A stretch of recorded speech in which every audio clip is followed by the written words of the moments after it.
जय माता दी। हर हर महादेव। कैसे हैं आप सभी? आशा करता हूँ आप सभी अच्छे होंगे, स्वस्थ होंगे। माता रानी आप सभी की मनोकामना पूरी करे, आप सभी के घर में, परिवार में महामाई सुख शांति बनाए रखे। क्योंकि इस वीडियो में मैं आपको ये बताने वाला हूँ कि कैसे आप पता कर सकते हैं कि आपके साथ में कौन सी शक्ति चल रही है, कौन से देवता हैं, कौन सी देवी है, कौन से पितृ हैं, कौन से आहुत हैं, या आपके घर की कौन सी शक्ति है जो आपके साथ में चल रही है, जिसके बारे में आप बहुत समय से पता करने की कोशिश कर रहे हैं लेकिन कहीं से भी आपको पता नहीं चल पा रहा है। और तो और अगर आप किसी भगत के पास में जाते हैं तो कोई कुछ बताता है, कोई कुछ बताता है, कोई कुछ बताता है। ठीक है, तो उसमें आप कंफ्यूज हो कि वास्तव में हमारे साथ में शक्तियाँ कौन कौन सी चल रही हैं। एक शक्ति है, दो शक्ति है, या चार शक्ति हैं, या पांच शक्तियां हैं, या कितनी शक्तियां हैं। देखिए, जब भी किसी भी साधक के साथ में या किसी भी भगत के साथ में कोई शक्ति चल रही होती है तो वो अपना अनुभव या अपना आभास करवाती रहती है समय समय पर। लेकिन कई बार क्या होता है, अपने काम में हम बिज़ी होते हैं, या अपनी पूजा पाठ में हम बिज़ी होते हैं, या फिर हम किसी न किसी चीज़ में बहुत ज़्यादा बिज़ी होने के कारण से, या ध्यान ना देने के कारण से, या उस चीज़ को हल्के में लेने के कारण से हम समझ नहीं पाते कि हमारे साथ में कौन से देवता हैं या कौन सी देवी हैं। या हमको जो स्वप्न दिखाई दे रहा है, या हमको बार बार कोई सपने में मंदिर दिख रहे हैं, या बार बार हमको सपने में कोई देवी दिख रही है, या कोई देवता दिख रहा है, या बार बार हमारे सपने में पितृ दिख रहे हैं, या कुल देवता का स्थान दिख रहा है, कुल देवी का स्थान दिख रहा है, या चौराहे वाली माता का स्थान दिख रहा है, चौराहा दिख रहा है, शमशान दिख रहा है। ऐसी चीज़ें, ऐसे अनुभव बहुत सारे साधकों को होते हैं, भक्तों को भी होते हैं, और सामान्य लोगों को भी होते हैं। लेकिन ये सारे अनुभव होने के बाद भी वो समझ नहीं पाते कि उनके साथ में शक्ति कौन सी है, और ये चीज़ें उनको क्यों दिख रही हैं, क्यों ऐसा महसूस उनको हो रहा है। क्योंकि जब भी देखो किसी किसी भी साधक के साथ में, किसी भगत के साथ में कोई शक्ति चल रही होती है तो वो अपना अनुभव जरूर करवाती है, अपना आभास जरूर करवाती है। चाहे वो साधक, वो भगत किसी गुरु के पास में, किसी भगत के पास में जाए या ना जाए, लेकिन शक्ति अपने भक्त को अपना आभास हमेशा करवाती ही करवाती है। और एक बार नहीं, अनेक बार करवाती है। अब वो तो भगत की गलती है कि वो समझ में नहीं पाते कि कौन सी शक्ति है, कौन से देवता है। लेकिन फिर भी शक्ति अपने भक्त पर इतनी कृपा करती है, और इतना इतना ज़्यादा मतलब कि कृपालु होती है, दयालु होती है, फिर भी वो बार बार वो देवी, वो देवता अपना आभास करवाते रहते हैं। तो सबसे पहली चीज़ तो ये है कि अगर आपको पता करना है कि आपके साथ में कौन से देवता की शक्ति है, कितनी शक्तियां हैं, तो सबसे पहले जो भी आपको स्वप्न आए, स्वप्न के ऊपर आपको ध्यान देना है। आपको स्वप्न में क्या दिख रहा है? कोई देवी दिख रही है, कोई देवता दिख रहे हैं, कोई मंदिर आपको दिख रहा है, कोई आपको विशेष स्थान दिखाई दे रहा है। सबसे पहले तो आपको उस चीज़ के ऊपर ध्यान देना है। ठीक है। दूसरी चीज़, आप किसी भी भगत के माध्यम से भी पता कर सकते हैं कि आपके साथ में कौन सी शक्ति चल रही है, कौन से देवता चल रहे हैं। ठीक है। या आपको जो सवारी आ रही है वो किसकी सवारी आ रही है, या आपके घर में कोई नकारात्मक ऊर्जा है या कोई सकारात्मक ऊर्जा है। ठीक है। तीसरा तरीका, मैं आपको एक विधि बताने वाला हूँ, एक प्रयोग बताने वाला हूँ। इस प्रयोग को करके भी आप पता कर सकते हैं कि आपके साथ में कौन सी शक्ति है, कौन से देवता हैं। ठीक है। तो पहले तो ये दो तीन तरीके हो गए जो मैंने आपको बताए। आपको कोई सपना आता है, आप उसको गौर से उसको महसूस करो, उसको ऑब्जर्व करो कि वो सपना क्या आपको बताना चाह रहा है। वो शक्ति जो आपको बताना चाह रही है, किस चीज़ का संकेत आपको देना चाहती है, और वो शक्ति, वो देवता क्या आपको बताना चाहते हैं। दूसरा, अगर आपको बिल्कुल भी समझ में नहीं आ रहा, कई लोगों के ऊपर तो सवारी आने लगती है, जो भी उनके साथ में शक्ति होती है, तो वो सवारी आकर के भी बोल देते हैं कि हम फलाने देवता हैं, हम फलानी देवी है, हम उस स्थान के देवता हैं, उस स्थान की देवी हैं, हम वो पितृ हैं, हमारा नाम ये है। तो वो सवारी आकर के भी बता देते हैं। किसी के ऊपर दूत महाराज आते हैं हनुमान जी के, तो वो बता देते हैं। ठीक है। तो अगर सवारी आकर के वो शक्ति अपना परिचय दे रही है तो उसमें कोई प्रॉब्लम नहीं है, आप समझ जाओगे कि कौन सी शक्ति आ रही है। पहला तरीका स्वप्न वाला, उसमें उसमें क्या होता है कि बहुत ही कम लोग ऐसे हैं जो स्वप्न के माध्यम से समझ पाएंगे कि कौन सी शक्ति है, कोई नेगेटिविटी है या कोई पॉजिटिविटी है। दूसरे तरीके में समझ जाएंगे। तीसरा तरीका ये कि आप किसी भगत से पता कर सकते हैं, जाकर के आपके घर के आसपास में कोई भी अच्छा भगत हो, आप उसको दिखाओ। घर के पास में ना हो, दूर हो तो दूर जाओ, लेकिन आपको पता लग जाएगा। तीसरा तरीका ये है। अब चौथा तरीका, मैं आपको एक प्रयोग बता रहा हूँ, इस प्रयोग को करके भी आप पता कर सकते हैं। इस प्रयोग को करने के लिए आपको क्या करना होता है, इस प्रयोग में आपको ज़्यादा समय नहीं लगेगा, मुश्किल से 5 मिनट या 10 मिनट या 15 मिनट का समय लगेगा, इससे ज़्यादा समय नहीं लगेगा। किसी किसी को उससे भी कम समय में अनुभव हो जाएगा, किसी किसी को ज़्यादा समय भी लग सकता है। जैसी साधक की स्थिति होगी, जैसी साधक की आध्यात्मिक स्थिति होगी, मानसिक स्थिति होगी, ठीक है, शारीरिक स्थिति होगी, उसके अनुसार समय ऊपर नीचे हो सकता है। तो आपको करना क्या है कि कोई भी शुभ तिथि आपको देख लेनी है, जैसे अमावस्या है, पूर्णिमा है, नवरात्रि है, शिवरात्रि है, जन्माष्टमी है, एकादशी है, चतुर्दशी है। कोई भी अच्छा समय, अच्छा मुहूर्त हो, सिद्ध मुहूर्त होना चाहिए, सिद्ध समय होना चाहिए, गुरु पुष्य योग हो, रवि पुष्य योग हो, ठीक है, होली हो, दिवाली हो, कोई भी अच्छा समय हो।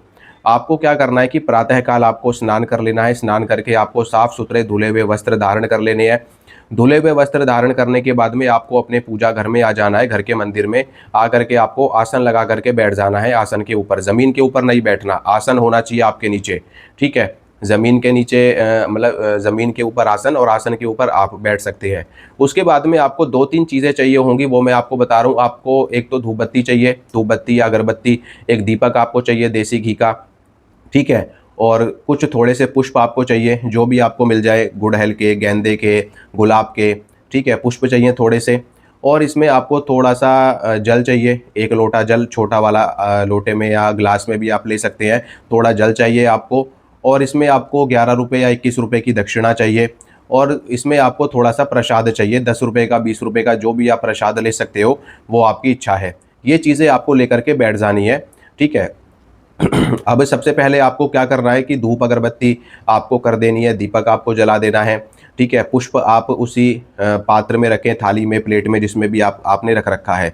अब इसके बाद में सबसे पहले आपको अपने घर के, जो आपके घर के पितृ हैं, पूर्वज हैं, उनको प्रणाम करना है, उनको नमस्कार करना है। कोई भोग नहीं देना आपको, सिर्फ प्रणाम करना है, सिर्फ नमस्कार करना है, सिर्फ अनुमति लेनी है उनसे कि मैं, मेरे साथ में जो चलने वाली शक्तियां हैं उनके बारे में जानकारी करना चाहता हूं, कृपया आप इसमें मेरी सहायता करें।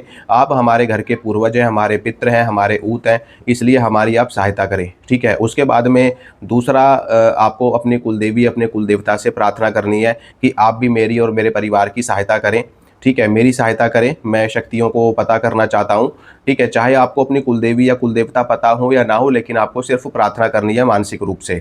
उसके बाद में जो भी आपके क्षेत्रपाल हैं, क्षेत्र के देवता हैं, नगर के देवता हैं, स्थान के देवता हैं, उनसे आपको अनुमति लेनी है, आज्ञा लेनी है, ठीक है, कि मैं अपने साथ में जो शक्तियाँ चल रही है उसको पता करना चाहता हूँ, कृपया करके आप मेरी सहायता करें और मुझ पर कृपा करें, ठीक है। देखो, देवता भाव से चलते हैं, देवता भोग के भूखे नहीं होते, ठीक है। आपने उनको मन से प्रणाम कर लिया, मन से उनको नमस्कार कर दिया, मन से आपने उनके प्रति श्रद्धा अर्पित कर दी, वो उसी से खुश है, उसी से प्रसन्न है, उसी से वो आपका रास्ता खोल देते हैं, मार्ग खोल देते हैं। लेकिन बस अगर हाँ, आपको बड़े बड़े काम उनसे करवाने हैं, बड़े बड़े काम उनसे आपको लेने हैं, तो फिर एक पूजा पद्धति, विधि, भोग प्रसाद तो बनता ही है, ठीक है। इसमें आपको कोई बहुत बड़ा काम नहीं करवाना, बस आपको अपनी शक्ति के बारे में पता करना है जो ऑलरेडी आपके साथ में चल रही है, ठीक है। ये चीज़ें आपको कर लेनी है। अब इसके बाद में आपको क्या करना है कि आंख बंद करके मानसिक रूप से आपको ध्यान करना है, और आपको मन ही मन में आपको ये बोलना है कि मेरे साथ में जो भी कोई शक्ति चल रही है, जो भी देवता हो, जो भी देवी हो, जो भी पितृ हो, कुलदेवी कुलदेवता हो, या जो भी शक्ति है मेरे साथ में या मेरे घर के अंदर, ठीक है। आप अपने पूरे परिवार की चीज़ भी इस उपाय से, इस माध्यम से पता कर सकते हो कि आपके घर में क्या क्या परेशानी है, क्या संकट है, क्या भूत बाधा है, क्या देवता है, क्या देवी है, ठीक है। आंख बंद करके आपको मानसिक रूप से ये विधि करनी है, और आपको बोलना है कि मेरे साथ में, मेरे घर में, मेरे परिवार में जो भी शक्तियां हैं, जो भी देव शक्तियां हैं, जो मेरे साथ में चल रही हैं, मेरे घर में चल रही हैं, मेरे परिवार के साथ में चल रही हैं, वो मुझे अपना दर्शन दे, अपना दर्शन दे। और मैंने ये जो भोग प्रसाद आपके लिए अर्पित किया है, आपके लिए रखा है, इसे आप ग्रहण करें और मुझ पर कृपा करें। ये भोग प्रसाद आपके लिए है, ये जल, ये धूप बत्ती, ये अगरबत्ती आपके लिए है, ये पूजा पाठ आपके लिए है। आप इसको स्वीकार करें और मुझे अपना अनुभव करवाएं। चाहे एक शक्ति हो, चाहे 10 शक्ति हो, सबको इसी में आपको आमंत्रित करना है, इसी में आपको बुलाना है, आवाहन करना है। सबका अलग अलग भोग प्रसाद आपको निकालने की आवश्यकता नहीं है। इतना आप करोगे, इतना आपको बोलना है मानसिक रूप से, ठीक है। और बोलने के बाद में आपको ध्यान करना है, यानी कि 3 बार बोलें, 11 बार बोलें, 5 बार बोलें, 7 बार बोलें, इतना ही बोलना है। इससे ज़्यादा आपको बोलने की आवश्यकता नहीं है। फिर उसके बाद में सिर्फ आपको आंख बंद करके ध्यान करना है। 5 मिनट, 10 मिनट आप ध्यान करोगे, आप देखोगे कि आपके आज्ञा चक्र पे आकृतियां बननी शुरू हो जाएंगी, ठीक है। ये बहुत ही तगड़ा प्रयोग है और अनुभूत प्रयोग है, इसको आप हल्के में ना लें, ठीक है। ये आप देखोगे कि आकृति बननी शुरू हो जाएगी। उसमें देवी की आकृति बन सकती है, किसी देवता की आकृति बन सकती है, जैसे भगवान शिव की बन सकती है, माता की बन सकती है, हनुमान जी की बन सकती है, भैरव जी की बन सकती है। अब इसमें होगा क्या कि मान लो आपके साथ में देवी की कोई शक्ति है, देवी की कोई योगिनी आपके साथ में चलती है, तो इसमें योगिनी तो नहीं दिखेगी आपको, लेकिन आपको माता दिखाई देगी। जिस देवी की वो योगिनी होगी, उस देवी का मूल स्वरूप आपको दिखाई देगा, यानी कि जो परम तत्व है वो आपको दिखाई देगा। और ये भी संभव है कि आपको योगिनी भी दिखाई दे जाए अपने खुद के मूल स्वरूप में। ठीक है, इसी प्रकार से आपको अगर आपके साथ में हनुमान जी के दूत हैं, हनुमान जी के गण हैं, तो इसमें आपको हनुमान जी दिखाई देंगे। उनके दूत अलग से उनका स्वरूप नहीं दिखाई देगा। ठीक है, अगर आपकी अवस्था अच्छी है, आप एक अच्छे साधक हैं, अच्छे एक भगत हैं, तो हो सकता है कि आपको दूत भी दिखाई दें और दूत का नाम भी आपको पता चले। ठीक है, इसके बाद में भैरव की शक्ति अगर आपके साथ में है तो भैरव जी आपको दिखेंगे, भैरव के गण आपको नहीं दिखेंगे। अगर स्थिति अच्छी है तो गण भी दिखेंगे, उनका नाम भी पता लगेगा। ठीक है, इसी प्रकार से शिव, विष्णु या आपके जो लोक देवी देवता हैं, गोगा जाहरवीर हैं, गुरु गोरखनाथ जी हैं, या माता मसानी है, माता शीतला है, माता पाथरी वाली है, धूतनी है, या कौन कौन सी शक्ति है, काली है, तारा है, 10 महाविद्या है, जो भी देवी है, जो भी देवता है, जो भी आपके घर में घोड़े वाले देवता पूज रहे हैं, आपके ग्राम देवता पूज रहे हैं, आपके घर में ठाकुर पूज रहे हैं, ब्रह्म पूज रहे हैं, गौण पूज रहे हैं, प्रेत पूज रहे हैं, ऊत पूज रहे हैं, सिद्ध पूज रहे हैं, जो भी आपके घर में पूज रहे होंगे वो आपको एक एक करके दिखने शुरू हो जाएंगे आपके आज्ञा चक्र पे। जैसे ही आप आंख बंद करेंगे आपको वो दिखाई भी देंगे और उनका आपको नाम भी पता लगेगा। जैसे जैसे आपको दिखे वैसे वैसे उनका नाम और उनकी शक्ति आपको लिखते जाना है एक कॉपी के ऊपर। ठीक है, क्योंकि बाद में हो सकता है कि वो दोबारा से आपको ना दिखाई दे, इसलिए आप लिखते जाइए जो जो शक्तियाँ आपको दिख रही हैं। इससे आपको ये पता लग जाएगा कि आपके साथ में कितनी शक्तियाँ हैं।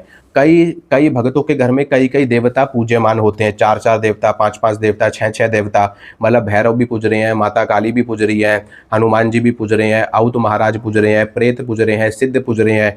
तो वो सारी ही शक्तियाँ उनको दिखनी शुरू हो जाएंगी, एक एक करके सबका अनुभव होना शुरू हो जाएगा, सबकी कृपा, सबका आशीर्वाद मिलना शुरू हो जाएगा। तो ये एक बहुत ही अच्छी विधि है जो मैंने आपको बताई है। मैंने ये विधि पहले भी आपको बताई है, वो थोड़ी सी डिफरेंट है, ये थोड़ी सी डिफरेंट है। ठीक है, तो इस विधि को करके आप मालूम कर सकते हैं कि आपके साथ में कौन सी शक्ति चल रही है, कौन से देवता चल रहे हैं। अगर फिर भी आपको मालूम नहीं चल रहा, पता नहीं हो रहा, तो फिर आप किसी भी एक अच्छे भगत के पास में जा कर के अपने देवताओं की जानकारी कर सकते हैं। माता रानी आप सभी की मनोकामना पूरी करे। जय माता दी, हर हर महादेव। खुश रहिए आप सभी।